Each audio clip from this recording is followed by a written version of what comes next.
This is my Apple AirPods Pro headphone, and in this video, I will see how to apply limits on Apple Watch for headphone audio. And my Apple Watch is running WatchOS 7.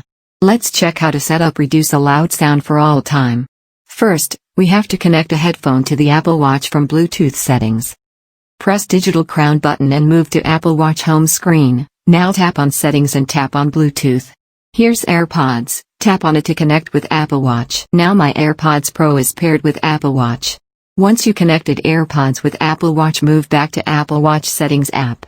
Press the digital crown button and move to the home screen. Now, scroll to Sound and Haptics option using the digital crown button.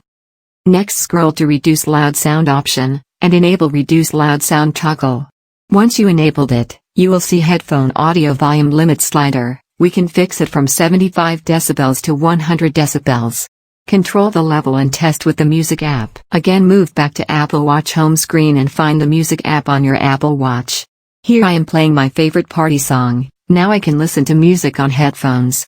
I set the audio level at 95 decibels. Now let me change it from the settings and adjust the safe audio level that prevents hearing loss.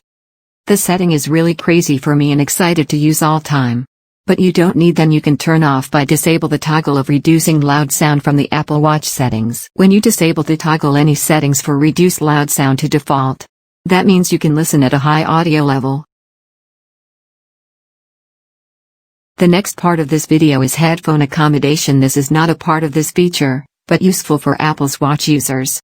The previous video I show how to use headphone accommodation with iPhone. Now you can directly enable from Apple Watch Control Center and listen to clear voice during a phone call and music volume.